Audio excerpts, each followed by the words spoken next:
going to show you a real quick video on how to set on the ice for coyotes. We're coming into breeding season right now, and it's really super easy because it's kind of like the deer rut where they're not really thinking, they're more bold, and they're covering a lot of ground each night. So you can see I'm on a frozen waterway here where they're entering into the river. I have some old tracks. It's just been snowing all morning, but you can see that trail coming in. And I noticed this branch that they've been using as a pea post, so that's just what I'm going to use for this set. I have a bridge or two on 8 feet of chain with a saber-tooth drag. You could anchor on the ice, but we do get some warm weeks here where we might have open water in a week, so drags are a little bit easier. This is about as heavy duty as you can get. These spikes, you could use these as a broadhead. Like, they're so sharp that this coyote isn't going to go too far when caught. If you're on like an open lake or somewhere with like more visibility, you could use a little bit lesser of a drag. Everything's the same, it's just the animal's going to take it a little bit further. Remember, when they get caught, they run for cover. So when this animal's caught, he's not going to head to the open, like down the river or anything. He's just going to go get hung up over here. So not a big deal.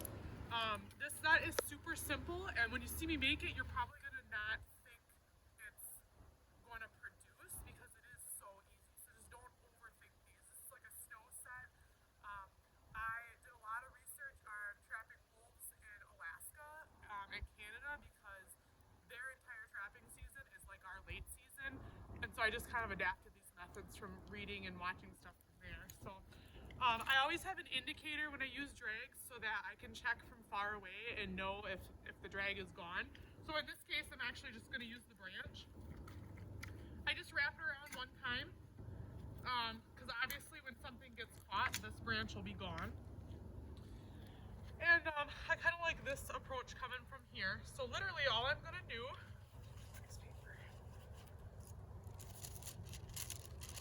I'll use one length of wax paper underneath the trap so that the levers do not freeze down. So you notice there's no trap bed needed. So I make sure the levers are under wax paper on that one, and then I'm going to get a second length. One tip that I didn't do right now is you should try to clean everything off in the snow away from the set, or the snow does become dirty with rust or whatever's on your hands. So I'm going to make sure I sift over that when I leave, and I'll show you that. So a second piece of wax paper is going to go over the pan, under the fixed jaw, and under the loose jaw.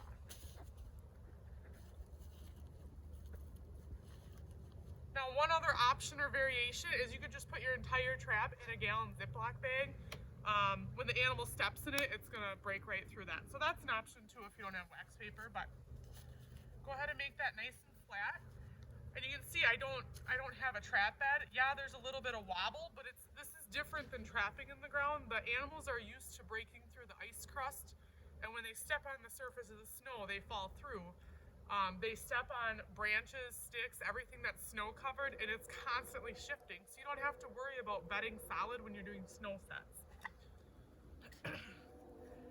And that's it, that's the whole set. This is the most important part to finish it off, is you take snow and you're gonna sift it from a standing position so that it gets air underneath there.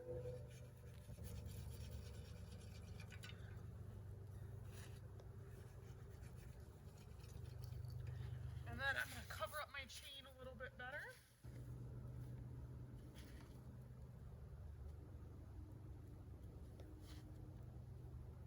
You can see there's a lot of leaves on the ice here. If you were trapping in a marsh, you could use some of the grass as underneath as well, but I don't really need it here. And that's it. And then I'm just going to finish her off with a little bit of pea. Now, you don't saturate it, you just kind of, as you see the animal mark it. I barely have any in there, but see, it's just sort of a little splatter. Very strong though still. And that's it. If you bring a kitchen broom with you, you could totally wash that out a bit, but for the video purposes, I'm not going to do it. But this is the whole set. And then when the animal comes along, like I said, they've been tracking through the snow all day, so they're gonna step right in it to either mark or investigate it. And then when they get caught, this entire branch will just be gone. Like if you have a snowfall and you can't see the tracks, that's just one of the indicators. So yeah, that's it.